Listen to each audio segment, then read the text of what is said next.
When you think of a cocktail, what image does it conjure up? Poncy and pricey, or the floor factor? Over recent years, the rise of the cocktail here in Manchester has been astronomical. That's why we've come to Mojo's to speak to bar manager Simon Yardley how to make one of these at home. Now, Simon, even with my limited knowledge, I can tell that's a mojito. Very good. Is that what we're going to make now? Yes, yes. Are you going to teach me? I'm going to have a go, yeah. That's good. Right, so... Speak slowly. So you need some essential things. So we've got here a measuring cup. You can measure drinks in millilitres or fluid ounces. We use fluid ounces. So how come cocktails have become so popular over recent years? I think it's just changing culture. Yeah. People getting a bit more sophisticated in the tastes for drinks.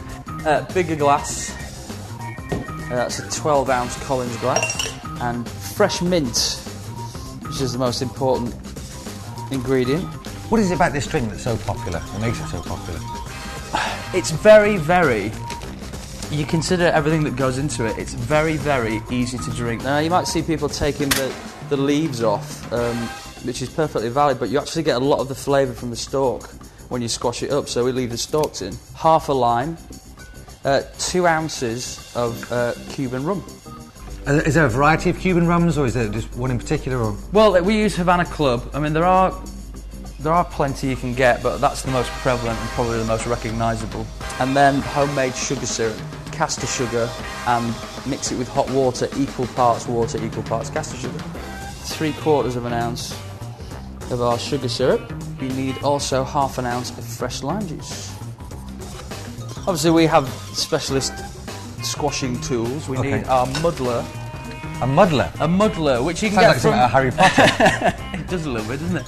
Which you can get from Thomas William. We get a lot of our bar equipment from Thomas William, but if you've got a flat-ended rolling pin at home, would be just as good. Then with a spoon, just give that a really good mix. Okay, it's traditional to use crushed ice with a mojito. Just put some ice in the bottom of a glass and just crack it up like that.